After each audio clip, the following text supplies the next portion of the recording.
la prevención en salud es la mejor garantía para procurarse una existencia plena, presentamos Medicina Familiar con el doctor Carlos Miguel Atencio, quien cada semana llega con el récipe ideal para aprender a llevar un estilo de vida saludable, informarnos de lo mejor que la medicina moderna tiene para ofrecernos y contribuir con la premisa de convertirnos en comunidades óptimamente sanas. Ya comienza Medicina Familiar.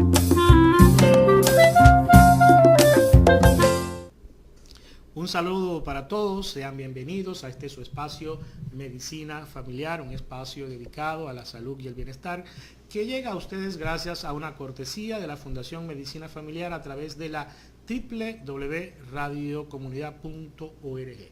Para contactarnos, para enviarnos sus preguntas, sus dudas, sus inquietudes, tenemos nuestra cuenta Twitter @medifamiliar, @medifamiliar, y nuestra cuenta de correo electrónico radio@medicinafamiliar.org, radio@medicinafamiliar.org y @medifamiliar a sus órdenes. Y como siempre me acompaña hoy Nairoxi Sandrea, mi compañera de conducción del programa. ¿Cómo estás, Nairoxi?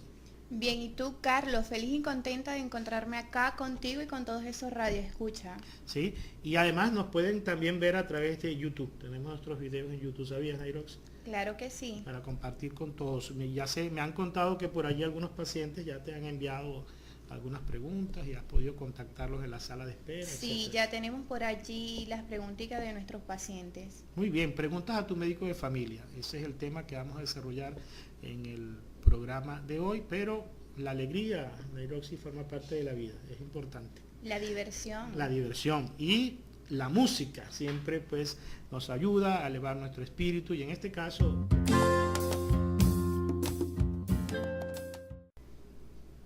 y de nuevo con ustedes en Medicina Familiar a través de la www.radiocomunidad.com y como una cortesía de la Fundación Medicina Familiar. A través del Twitter, a través del correo electrónico, puedes enviarnos sus inquietudes, sus preguntas, sus recomendaciones, serán bien recibidas y pues algunas de ellas las comentaremos aquí en nuestro programa. ¿Has tenido ahí algún mensaje que nos ha llegado de nuestros oyentes, de nuestros pacientes? Sí, nos han llegado muchos mensajes, inquietudes, preguntas, e incluso estando sentadita allí al frente, me han llegado con preguntas como si yo fuera doctora. Ah, bueno. Es importante porque hemos pensado en conferirte el título, ¿no? Tú, será importante. trabajando con nosotros en nuestra organización, qué sé yo, 40, 45 años más y vas a tener ese título. Toda una profesional. Sin ningún inconveniente. Sin pasar por ninguna universidad. Bueno, pero ocurre, Nairoxi, que cuando trabajamos en instituciones, y sobre todo si le vemos el sentido positivo a esa institución, pues terminamos identificándonos con ella. Y un poco todos somos cuidadores, un poco todos somos médicos. Y todos los días se aprende de todo un poco. Con toda seguridad que es así.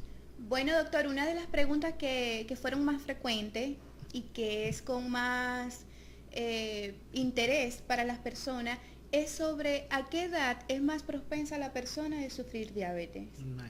Tú debes conocer a alguien que tiene diabetes. Sí, ¿no? a muchos. A muchos. Y seguramente nuestros oyentes, nuestros escuchas, le pasa algo semejante. Y esto es porque la diabetes o diabetes, ¿no? Correctamente, si lo hiciéramos en correcto castellano, deberíamos llamarlo diabetes. Sin embargo, pues ya se ha popularizado el término esdrújulo de diabetes, ¿no? Este es un padecimiento, Nairoxi, muy común. Por eso es que es tan fácil que conozcamos a alguien que la padezca. Un porcentaje importante de la población lo tiene. Y la particularidad es que con el mismo nombre llamamos a dos padecimientos que aun cuando son semejantes no es la misma enfermedad. A ver, existen varios tipos de diabetes. Por ejemplo, la diabetes gestacional. Esa es la diabetes que da únicamente cuando estás embarazada, mientras estás en estado. Existen diabetes que pueden ser provocadas por medicamentos o por toxinas, por ejemplo. Pero fundamentalmente cuando hablamos de esta enfermedad hablamos de o bien de la diabetes tipo 1 o bien de la diabetes tipo 2. Y todo esto te lo explico porque tiene que ver con la edad de aparición. En la diabetes tipo 1 también se le ha llamado diabetes juvenil. Juvenil, exactamente. Pasa en los primeros años de vida. Entonces cuando hay un familiar, un vecino, que te dice, no, es que mi niñito le diagnosticaron diabetes, lo más probable que sea una diabetes de tipo 1 o también llamada diabetes juvenil. Es la diabetes que ocurre en los primeros años de la vida. ¿Y eso viene a consecuencia de qué, doctor? Mira, como siempre, en diabetes hemos pensado que lo que existe es primero una predisposición genética. O sea, hay una predisposición de la persona a padecer la enfermedad y luego la infección por un virus. Y hay una reacción inmunológica, ¿no? Lo primero que sabemos que pasa es que el tejido se hace resistente a la insulina. Tú debes haber escuchado por ahí. Dependiente y no dependiente a la insulina. Bueno, fíjate, ¿qué ocurre? El páncreas es un órgano que tenemos en el abdomen, él ayuda en la digestión de los alimentos, ¿no? Es una glándula, en ese caso exocrina, porque produce unas enzimas que ayudan en la digestión y van al tubo digestivo. Pero ese páncreas también tiene en su tejido una especie de islas, ¿no? un grupo de células, ¿no? Varias.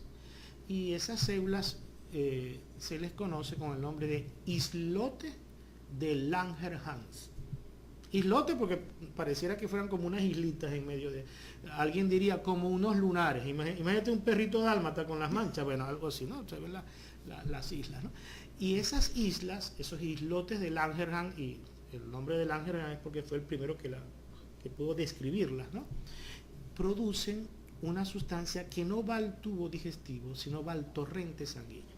O sea, pasa a la sangre. Fíjate que el páncreas entonces funciona, produce una sustancia que va al tubo digestivo y otra que pasa directamente a la sangre. Esa sustancia es una hormona y esa hormona se conoce con el nombre de insulina. La insulina es una hormona que su principal función es facilitar el paso de los carbohidratos, del azúcar, pues, de la glucosa. Hacer más concreto, ¿no? Porque en verdad a través del torrente sanguíneo los azúcares viajan en forma de glucosa. De la glucosa, entonces agarran la glucosa y permite pasarla para dentro de la célula. ¿Bien? Entonces, ¿qué pasa? Antes no sabíamos la historia, ahora no la sabemos desde el principio. Lo primero que ocurre es que el tejido de las personas se hace como resistente a la insulina. O sea, la insulina usualmente llega, toca la célula, le dice, deje pasar a la glucosa, ¿no? Pero llega un momento en que hay ciertas personas en que la insulina toca y la célula no le hace caso. Por lo tanto, sigue en el torrente sanguíneo existiendo pues, abundante azúcar, glucosa, ¿no? Pero el páncreas lo que hace es que produce más insulina todavía. Se va desarrollando. Para que toquen entre 2, ¿no? Y después toquen entre 4, y después toquen entre 6, la cuarta, hasta que por fin la célula abre. Pero entonces te está haciendo resistente a la acción de la insulina.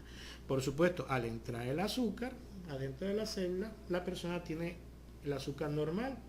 Lo que sí tiene elevado es la insulina. La insulina. Entonces, esa es la primera parte de la enfermedad, en la cual hay una resistencia a la acción de la insulina y se caracteriza porque el azúcar está normal, pero la insulina está elevada. Luego, el páncreas de tanto trabajar termina cansándose, flejando, diría alguien, ¿no? Y entonces deja de producir la insulina. Cuando esto ocurre en los primeros años de vida es diabetes juvenil o diabetes tipo 1 y tiene una característica, generalmente es insulino dependiente, o sea, es más grave. La diabetes que aparece en los primeros años de vida, la diabetes infantil, la diabetes tipo 1 es más grave. Y entonces, generalmente el paciente, en la casi totalidad de los casos, es dependiente de insulina. O sea, tenemos que inyectar la insulina para que pueda sobrevivir. En cambio, la diabetes que aparece más tarde, sobre todo después de la cuarta década de la vida, la llamamos diabetes tipo 2. Pero igual sigue siendo peligrosa. Bueno, es la diabetes del adulto. Puede aparecer de manera más insidiosa. Entonces la edad de aparición, bueno, ya cuando eres un adulto, y lo que ocurre es que el páncreas va dejando de producir insulina, ¿no? Pero no de una manera definitiva, sino que como que digamos que va fallando, ¿no? Poco a poco, diría, ¿no? Entonces, la persona tiene cifras elevadas de azúcar en la sangre, pero no tiene necesariamente una sintomatología tan aparatosa desde el principio. Ya lo hemos mencionado en otros programas. Luego la persona pues toma mucha agua, pierde peso, tiene mucha sed, se levanta a orinar muchas veces en la noche. Esos son uno de los síntomas más comunes. Las manifestaciones de que probablemente tiene diabetes. Y los medicamentos que se utilizan en este caso los llamamos hipoglicemiantes orales, ¿no? Son pastillas. Le damos pastillas a la gente y esas pastillas tienen varios mecanismos de acción, pero digamos que lo que quieren es que controlar. Que esas células del páncreas, las células beta se llaman, de los islotes de Langerhans que te contaba al principio, pues produzcan insulina. Entonces, como un estímulo al páncreas a seguir trabajando. Es posible que de avanzar la enfermedad, también a los adultos tengamos que ponerle insulina inyectada. Pero generalmente, casi siempre, con pastillas, con estos hipoglicemiantes, logramos pues controlar la diabetes tipo 2, la diabetes del adulto, que aparece, como te digo, generalmente después de la cuarta década de la vida. Doctor, ¿y qué hay de cierto cuando muchas personas dicen, no, te tienes que cuidar porque acuérdate que tu mamá o tu papá son diabéticos? Bueno, es que existe una predisposición familiar. Acuérdate que te mencionaba que había una predisposición genética, ¿no? Entonces, por supuesto, las familias comparten genes, ¿no? Su estructura genética es semejante. De hecho, todos tenemos la mitad de los genes de papá y la mitad de los genes de mamá. Entonces, en la familia, ese gen que puede estimular, facilitar la aparición de la enfermedad, entonces puede ser compartido por las familias. Sin embargo, por primera vez, quizás tenemos posibilidades de prevenir la diabetes. Pero sobre eso te voy a hablar cuando vengamos en el próximo espacio, ¿no? Porque ahora vamos a compartir con nuestros oyentes más de salud y más consejos.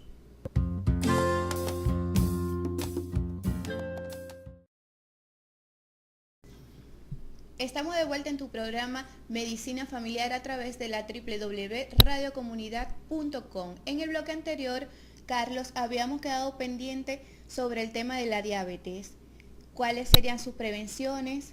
Sí, lo habíamos comentado. Tú sabes que Nairoxi, antes pensábamos que prácticamente no había forma de prevenirla, ¿no? Pero ahora sabemos que en ciertas personas que tienen algo que se llama prediabetes, o sea, cuando ya empiezan a tener alteraciones en los niveles de azúcar, fíjate, hacer ejercicios, la actividad física, ¿no? Aeróbica, mantener el peso adecuado y un medicamento en particular, la metformina, ¿no? Se ha hecho muy popular, pueden ayudar a prevenirla. De esta manera que hay formas de prevenir la diabetes. Ok, doctor. Y otra preguntita, ¿esa metformina es cierto que ayuda también a bajar de peso aparte de prevenirla? Vamos a tener un programa sobre eso, ¿no? Pero les adelanto que no hay buena evidencia que avale que puede servir para eso. Tú tenías allí algunas otras preguntas o inquietudes que nos... Acá me acaba de llegar, doctor, a través del Twitter, una pregunta de Gisela Bravo, que dice, doctor, ¿la gastritis puede acelerarse por el estrés y las emociones? Ay, imagínate. Bueno, yo me imagino que Gisela se está refiriendo con el término gastritis a cualquier dolor en la boca del estómago, ¿no? Que más que dolor es como un ardor. Un ardor. ¿No? Parece que tuvieras un incendio allí, ¿no? Y allí nosotros lo llamamos a eso enfermedad acidopéctica, porque puede ser que sea gastritis. Gastritis es que el estómago se inflamó, gastritis, ¿no? Y también podría ser una úlcera. La úlcera es cuando ya no solo está inflamado el tejido, sino que también ha perdido ese tejido, parte de él, entonces se ha ulcerado, ¿no? Pero en todo caso, tanto en la úlcera como en la gastritis, se ha relacionado con la vida emocional, ¿no? En verdad, completamente comprobado tenemos que ante ciertas emociones muy fuertes, muy repentinas, o accidentes como quemaduras, intervenciones quirúrgicas, se hacen unas úlceras en el estómago que se llaman úlceras de estrés, ¿no? Se caracteriza porque no son unas, sino son varias.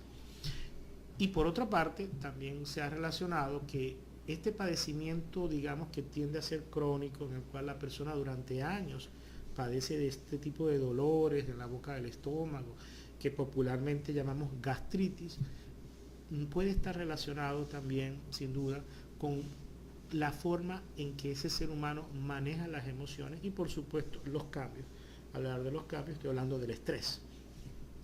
Ese manejo de su vida emocional, ese manejo del estrés es algo pues importante, no solamente para el caso de la gastritis, sino que está relacionado, por supuesto, con un sinnúmero de padecimientos, ¿no? Eso es como, por ejemplo, a veces a mí me ha sucedido de cuando estoy un poco nerviosa o mucha ansiedad por algo esperado, algo siento como un sustico, Bueno, una sensación extraña bueno, en el estómago. ya lo estás viendo, eso que llamamos el sustico, un salto en el estómago, diría alguien, ¿no?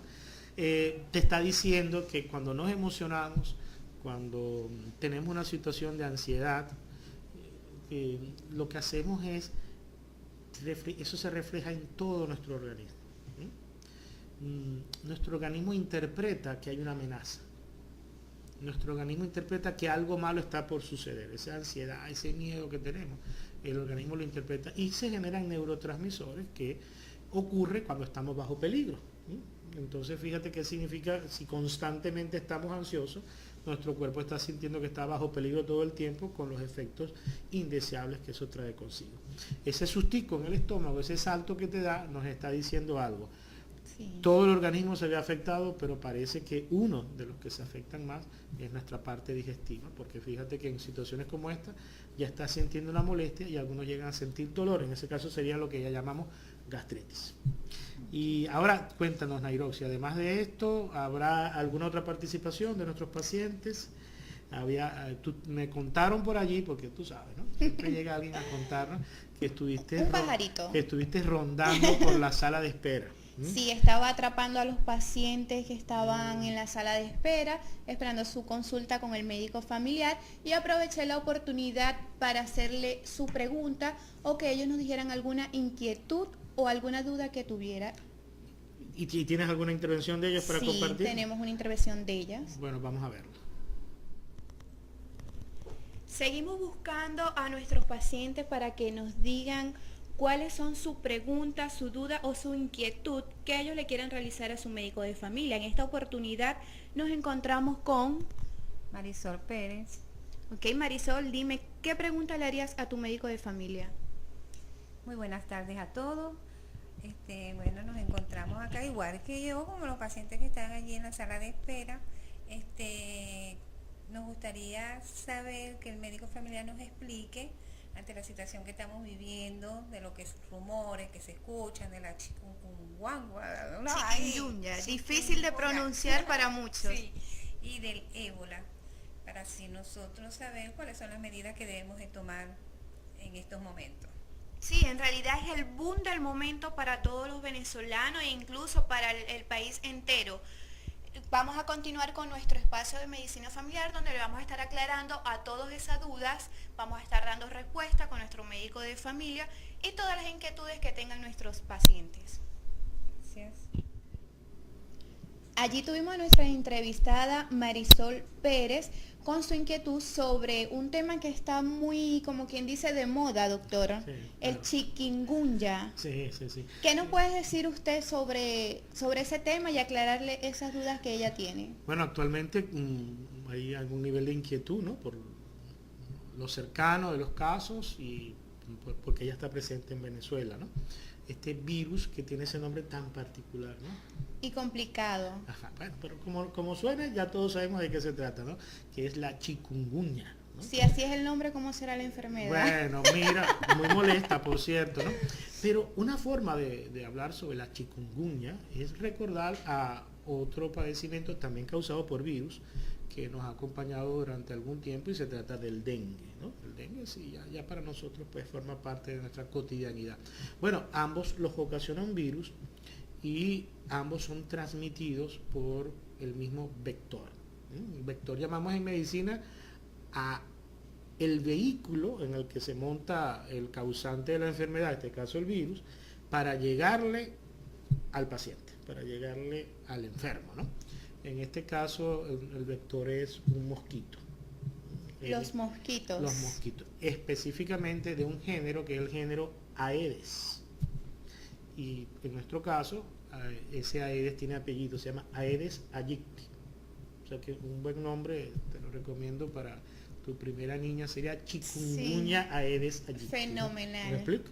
Entonces, chikungunya, esa enfermedad la relaciono con el dengue para que sepamos que también es el mosquito, y en ambos casos la fiebre es ¿Son los mismos síntomas o parecidos? Sí, fíjate que primero, al ser viral, puede variar de persona a persona. A lo mejor alguien tiene un aparato inmunológico tan competente que en 1 o 2 días, entonces la enfermedad es diferente. Pero podríamos mencionar lo típico. Lo típico es que dura entre 4 a 8 días y se caracteriza por fiebre, malestar general, puede haber lesiones en la piel, pero sobre todo lo que llama más la atención o lo que quizás lo caracteriza son los dolores articulares, ¿no? Duelen las articulaciones, sobre todo de los miembros superiores, ¿no? Y menciona la literatura médica de que ese dolor de las articulaciones puede inclusive quedarse durante un tiempo prolongado, inclusive hasta meses, después de haber tenido el padecimiento de la chikungunya, ¿no? En el caso del dengue, también mencionamos de dolores, pero en ese caso más musculares, ¿no? Dolores no exactamente en las articulaciones, y sí, con frecuencia, un dolor de cabeza, que característicamente es detrás de los ojos. El dolor retroocular, decimos en medicina, ¿no? Se parece más al dengue en ese caso. Pero en realidad, la importancia de hacer el diagnóstico es epidemiológica para saber, ¿no?, cuál es el virus que nos estamos enfrentando, pero el tratamiento prácticamente es el mismo, ¿no? El médico vigila algunos parámetros. En el caso del dengue, por la variante hemorrágica, vigila sobre todo las plaquetas. Hay que ver el estado general del paciente, y no existe un medicamento específico que lo va para combatirlo, sino que son medidas generales, combatir el dolor, la fiebre, procurar tener el paciente hidratado, en reposo, y es el aparato inmunológico del paciente el que va a resolver el problema después de varios días, porque producen unos anticuerpos. Entonces los anticuerpos pues controlan la enfermedad destruyendo al virus, sea del dengue o sea de la chikungunya en este caso, ¿no?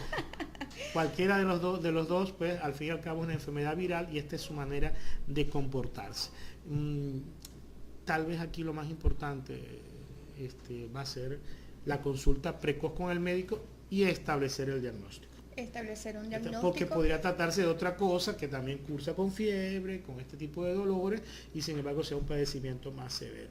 Por cierto, la consulta temprana con el médico, el diagnóstico temprano es importante. Es muy importante, y mantener un control y un chequeo general para mantenernos sanos y tener todos nuestros valores, todos nuestros controles. Bueno, con tu médico, y ojalá con tu médico de familia, con tu médico de cabecera, porque qué bueno que en estos casos tengas un médico de confianza a quien acudir.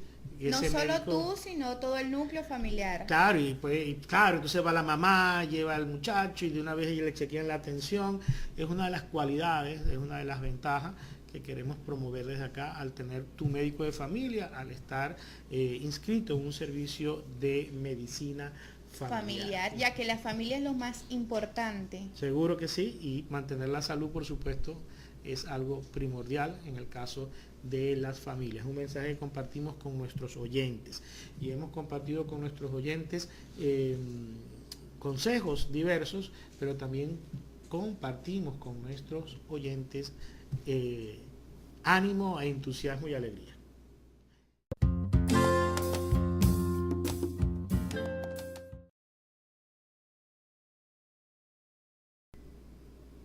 Y de nuevo con ustedes en su espacio Medicina Familiar, y nuestra sección de todos los programas Nairoxi. Para nuestros oyentes vamos a compartir consejos saludables. Y ahora, la mejor medicina, consejos saludables. Y para hoy, Nairoxi, que hemos tocado varios temas, pues sin duda el consejo saludable, lo que quiero recalcar a todos nuestros radioescuchas en el día de hoy, es la pertinencia de ir temprano a tu tu médico de confianza, a tu servicio médico más cercano, el servicio que te recomienda el sitio donde trabajas, a tu médico de familia, si tienes algún médico de cabecera. Ante las manifestaciones como la fiebre, manifestaciones como dolores articulares, dolores de cabeza, todo lo que hemos mencionado hoy, ¿no? Anda con tu médico temprano para poder descartar algún padecimiento y por supuesto para que el tratamiento que vayas a recibir esté avalado pues por un profesional de la medicina. Esté avalado y a tiempo. Y a tiempo, por cierto, no esperar, ¿no? Claro, no dejar para mañana lo que se puede hacer hoy. Y en tiempos en los cuales padecemos en nuestro país de algunas enfermedades como la que hemos mencionado, entonces es oportuno reforzar como consejo saludable para el día de hoy la asistencia precoz a tu médico ante molestias de salud. Ojalá tu médico de confianza, y si es un servicio de medicina familiar, pues ten la seguridad que serás bienvenido y bienvenida.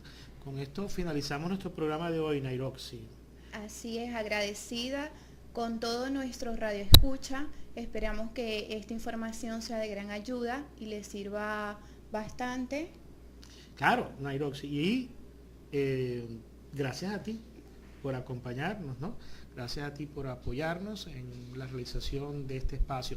Gracias a ustedes por escucharnos y también a la Fundación Medicina Familiar, que pues nos apoya en la producción de este programa, y a la www.radiocomunidad.com.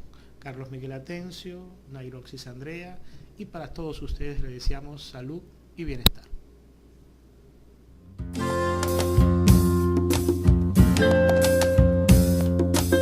Culmina por hoy Medicina Familiar, el espacio donde el doctor Carlos Miguel Atencio comparte información y consejos médicos que nos ayudan a mejorar la calidad de vida en nuestra comunidad.